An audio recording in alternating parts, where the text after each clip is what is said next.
No cameras were rolling. No microphones were on. But behind the palace doors, everything changed in a matter of moments. Camilla, once untouchable, once protected, was caught in a shocking verbal attack against Princess Catherine. What she said left Catherine in tears, and Prince William furious. For years, he had remained silent, honoring tradition and loyalty to his father. But this time, enough was enough. With one bold decision, William stripped Camilla of her royal privileges, sending shockwaves through the monarchy. It wasn't just personal, it was historic. Because this time, the future king didn't protect the crown. He protected his queen. Camilla. Caught. The moment that changed everything. It happened quietly, behind palace walls, during what was supposed to be a routine planning session. But what unfolded was anything but ordinary, and it left the royal family scrambling. A senior household staff member, reportedly one of the most discreet and trusted within the palace, found themselves unintentionally in earshot of a shocking confrontation. Inside one of Windsor's side rooms, Queen Camilla was allegedly berating Princess Catherine with a tone and intensity no one expected. The words weren't just cutting, they were personal.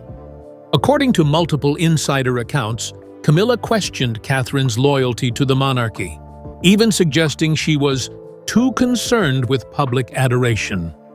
She reportedly mocked her composure, her relationship with the press, and in a particularly cruel blow, her role as a mother.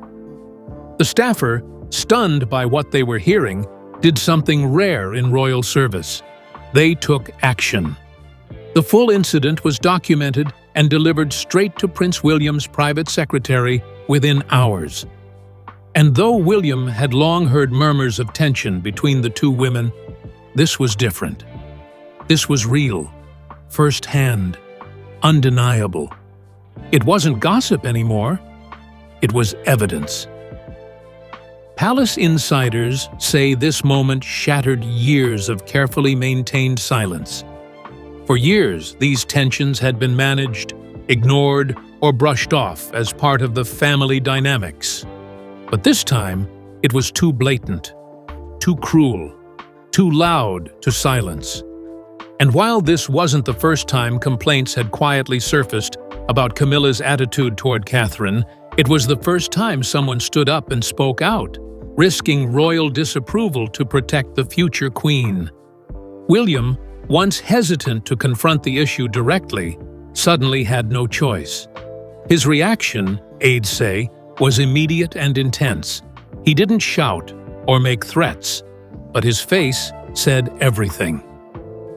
One witness described it as a man who had reached his limit, and as the shock of what had been said spread through private corridors and staff circles, one truth became impossible to ignore. Something had to change. Camilla had crossed a line, and this time, there would be consequences. The palace machine, built to protect the crown at all costs, had just been pierced by one staffer's quiet courage. And what came next would send tremors through the very heart of the monarchy. Years of tension behind the palace doors. Long before this breaking point, the cracks had been forming. Behind the photo ops, shared holidays, and formal engagements, there existed a deep and unspoken tension between Queen Camilla and Princess Catherine. And those close to the royals say it had been building since day one. Camilla, having spent decades rebuilding her image following Diana's tragic death, reportedly viewed Catherine's rise with unease. Kate was graceful, composed, adored by the public. And for Camilla, that hit far too close to home. She had seen the world fall in love with Diana and feared a repeat with Catherine. While Camilla never attacked Catherine publicly, insiders describe her behind-the-scenes behavior as cold and condescending. She often made comments about Kate's lack of aristocratic blood, calling her background too middle class for the crown. One aide even recalled her saying, "The monarchy needs breeding, not branding." Over time, the comments grew more pointed. Passive-aggressive jabs about Kate's fashion choices, her media-friendly image, and even her hands-on parenting style began surfacing in internal conversations. Staff who overheard these remarks said they were often brushed off as jokes, but they cut deep. William, always respectful of Camilla as his father's wife, tried for years to play mediator, but those close to him say he saw the way Catherine was quietly suffering. Despite her unshakable public grace, Kate's closest confidants noticed a weariness behind her eyes. She rarely complained, but the emotional weight of constantly having to prove herself in a space that should have been home, that hurt quietly but relentlessly. And as William rose in rank and responsibility, so did the importance of Catherine's role. The public loved her. International leaders respected her. She was becoming not just a duchess, not just a princess, but the future queen in every meaningful sense. And that, more than anything, may have intensified Camilla's resentment. Because, in her mind, there could only be one queen. And Catherine, without even trying, was becoming everything the public hoped royalty could be. The palace had tried to contain it. Family advisors had tried to ease it. But jealousy doesn't follow protocol. And the longer it was ignored, the closer it crept toward explosion. The final straw, a verbal attack that went too far. The confrontation that changed everything wasn't planned. It wasn't staged, and it wasn't something the palace ever wanted to be known. But it happened, and it left Princess Catherine in tears. It began during a seemingly minor scheduling meeting in the Windsor corridors, an informal conversation about upcoming events involving the king and the Waleses. But something shifted. Camilla, according to insiders, grew impatient. She felt sidelined in the planning. And then she snapped. "You'll never truly be queen," she allegedly said, eyes locked on Catherine. "Not in this lifetime." The room fell silent. No one moved. Catherine, always composed and calm, was visibly shaken. She reportedly tried to continue the discussion, but Camilla wasn't finished. She accused Catherine of trying to steal the monarchy's spotlight, of using her public popularity as a weapon, of outshining not just her, but Charles himself. "She thinks she's Diana all over again," Camilla was heard saying. "But Diana didn't break this family. She did." The words hit like knives. Catherine, according to one witness, left the room in silence and didn't return for the rest of the day. And when William heard what had happened, he didn't wait to act. This wasn't just passive shade. This was verbal aggression, steeped in jealousy and power. An attack not on Catherine's public image, but on her place in the royal family. What shocked staff most was not that Camilla had said those things, but that she said them in front of others. That level of boldness, that absence of restraint, it sent a chilling message about how deeply these feelings ran. And it made one thing crystal clear. Camilla didn't just dislike Catherine, she felt threatened by her. But what she hadn't expected was that William would finally choose to act, not just as a husband, not just as a father, but as the future king. William's breaking point. When the report of Camilla's verbal attack reached Prince William, something in him snapped. He had tolerated tension for years, for the sake of the crown, for the public, and most of all, for his father. But this time, Catherine was crying, and for William, that changed everything. Insiders say he was told of the incident that same evening. One aide recalls his response. "I warned her. This was her last chance. There was no shouting, no threats, just a cold, final silence. He refused to see Camilla the next day. Not in private, not in meetings, not even at family gatherings. Instead, he called for a private audience with King Charles. That meeting, held in the king's personal study, lasted nearly 2 hours. What was said behind those doors has never been officially released. But one source said William was direct. If she cannot respect Catherine, she has no place beside her in public. Charles, blindsided, reportedly tried to smooth things over. But even he understood that this wasn't just a family disagreement. It had become a matter of dignity. And for William, it had crossed from personal into royal. Soon after that meeting, the first changes were quietly put into motion. Camilla was removed from future engagements that involved Catherine. Her schedule was cleared. Her name was missing from event invites. She stopped attending certain briefings. It wasn't announced. It was executed. Quietly. Effectively. Palace insiders began whispering about the Wales line, a boundary drawn to protect Catherine. One royal source said, "William didn't demand revenge. He demanded distance. And now, it's happening." This wasn't about status. It was about protection. A prince defending his wife. A future king defending his future queen. And in doing so, he sent a message the palace could no longer ignore. Those days of silent suffering are over. The quiet stripping of Camilla's royal privileges. There was no grand announcement, no official change in title. But behind palace doors, Camilla's royal presence began to fade. Slowly and methodically, she was stripped of key public responsibilities. First, her name disappeared from the upcoming spring charity circuit, a series of events she had co-hosted for years. Then came the Trooping the Color plans, which had always featured her prominently beside King Charles.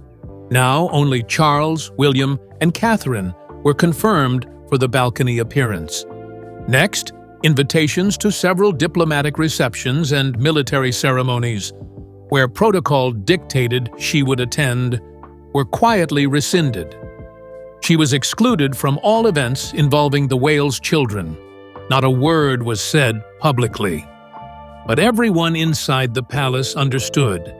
This was a calculated distancing. "She's still queen consort," said one insider, "but only in name." Another added, "She's being frozen out. Politely, completely." Even Camilla's private staff saw changes. Some of her longtime aides were reassigned or put on extended leave. Others were instructed to report updates through Charles's office instead of her own. A sign, perhaps, that her independence inside the palace was being clipped. And all of it happened without a press leak or an official decree. But the public noticed. News outlets began reporting on Camilla's absence. Social media accounts tracked her missing from key events. And royal watchers started whispering a new phrase, title without presence. Camilla had once carefully climbed the ladder from public enemy to royal consort. But now, in the eyes of the public, and increasingly, the palace, she was being sidelined. This wasn't a scandal with headlines. It was a quiet correction, a consequence disguised as protocol. And the person guiding it all?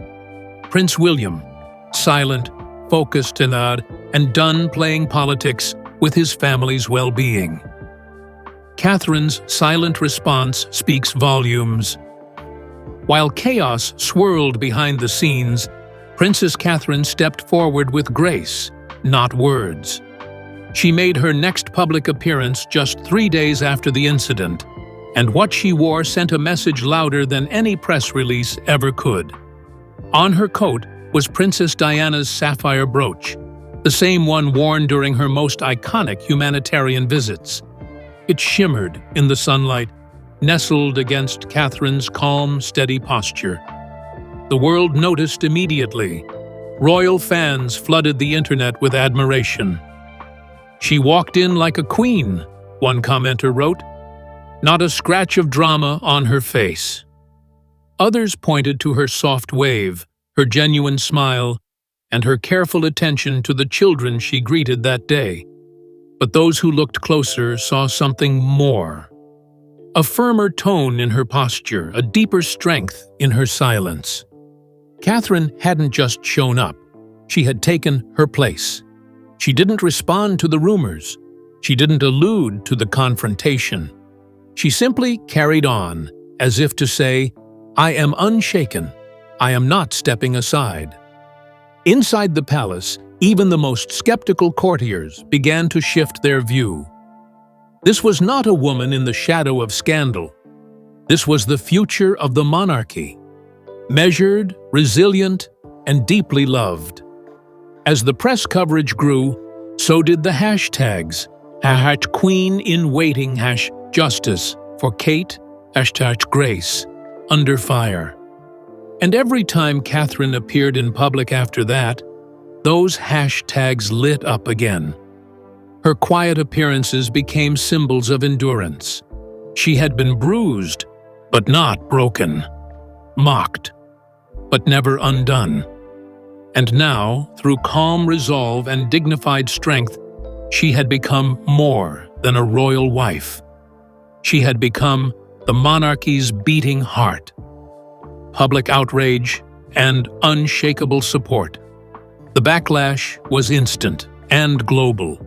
Within minutes of the first leaks, "Stand with Kate, /Queen, in Waiting," and @NotMyQueen were trending across X, Instagram, and TikTok. Thousands posted messages of love and support for Catherine, calling her a true royal, the people's queen, and the only woman worthy of Diana's legacy. This wasn't just a story, it was a movement. Fans from every generation voiced frustration, not just at Camilla, but at the system that allowed this to go on for so long. Catherine, who had always shown dignity, had suddenly become a symbol of quiet strength. And Camilla? Her decades-long image repair was unraveling, fast. Major networks like CNN, Sky News, and Australia's 7 News ran the story across primetime segments. Even celebrity voices joined in. British icons and Hollywood names alike shared posts in solidarity with Catherine. One viral tweet read, "She wears grace like armor, and the world sees it." The public mood had shifted, and it wasn't going back. Camilla's reputation, already complicated by her past, was now under heavy scrutiny again. People revisited old headlines, old interviews, and even old royal documentaries, asking whether this behavior had always been there, just hidden behind palace protocol. Petitions emerged demanding an official apology. Some even called for Camilla to voluntarily step back. But the palace stayed silent. That silence only fueled the fire, because in the absence of a response, the people chose their side. They chose Catherine, and when she appeared again, smiling gently at a children's hospital visit, holding hands with a young cancer survivor, the conversation ended. The world had made up its mind. Charles. Under pressure, a divided palace. Inside Buckingham Palace, the atmosphere turned cold. King Charles found himself facing an impossible storm, torn between the woman who stood beside him through scandal and the son who represented the monarchy's entire future. Sources say Charles was deeply shaken by William's ultimatum, not because he disagreed, but because he saw the writing on the wall. Camilla's position had become politically dangerous. Her presence now risked overshadowing everything the crown had tried to rebuild. Senior advisors quietly began recommending a soft transition, suggesting that Camilla begin scaling back her appearances due to health and rest, while Catherine's role quietly expanded. But not everyone agreed. A small circle of traditionalists reportedly urged Charles to defend Camilla more boldly. They saw the fallout as an overreaction. But Charles, known for his sensitivity to public opinion, knew better. One palace insider put it simply, "He's seen what happened with Diana. He won't risk history repeating itself." In the days that followed, Charles reportedly met with both Camilla and William. Separately, no official comment was released, but Camilla's scheduled engagements were quietly cancelled for the next 2 weeks. The king's dilemma became clear: defend his wife and alienate the public, or support his son and preserve the crown. In the end, the crown came first, and Camilla's world began to shrink. Inside the palace, staffers pick a side. Behind the grand portraits and gold-trimmed corridors of Buckingham Palace, something unspoken had begun to stir.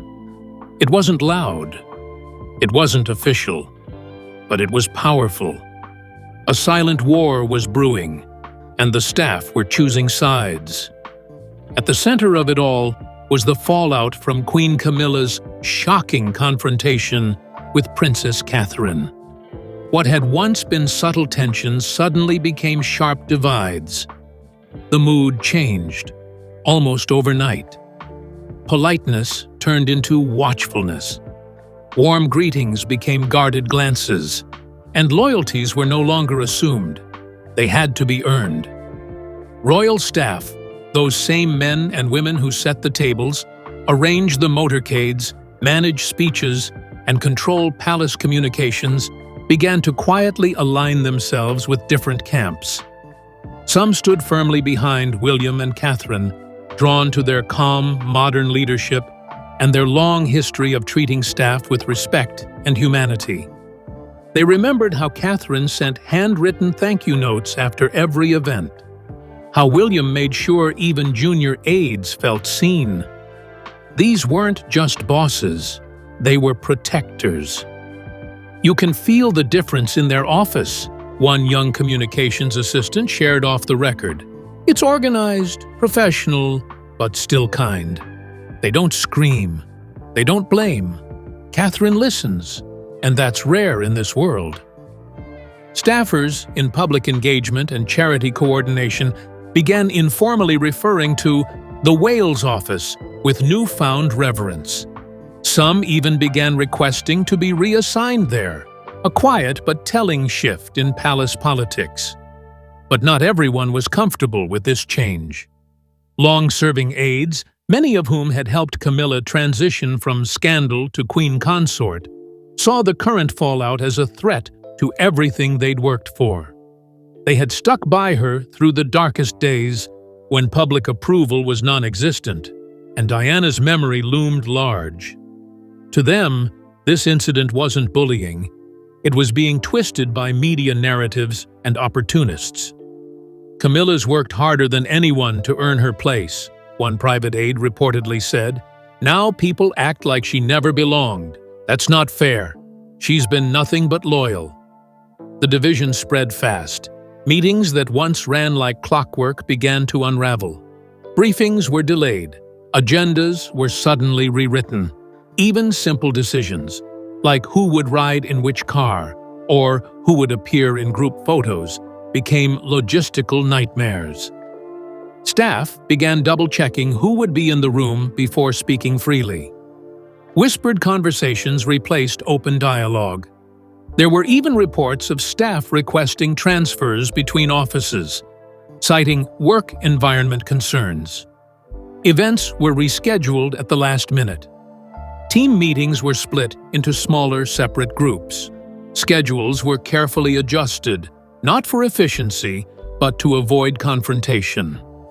At one point, insiders claimed William and Charles had to coordinate their appearances around these internal rifts, not because of security or press obligations, but because the staff couldn't be trusted to work smoothly across. camps. And yet, in the middle of all the chaos, Catherine never lost her footing. Her team remained composed, professional, and intentionally silent. No one released statements. No one leaked counter-narratives. They didn't escalate the drama, and they didn't need to, because the message had already been sent. Calm is strength. Grace is power. And silence, when it holds the truth, speaks the loudest. Across the palace, there was a growing awareness, even among those still loyal to Camilla, that the real authority was shifting, not through a crown, not through command, but through the quiet pull of trust. And by then, everyone inside the royal halls could feel it.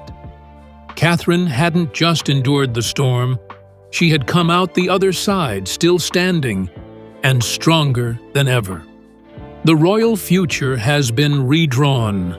What began as a private outburst behind palace walls has now reshaped the monarchy's very core. William's decision to distance Camilla wasn't just an emotional response. It was a defining moment in royal history. For the first time in decades, a future king publicly stood up, not for tradition, not for image, but for his wife. And that act didn't just protect Catherine, it elevated her. Camilla may still hold the title of queen consort, but her authority is fading.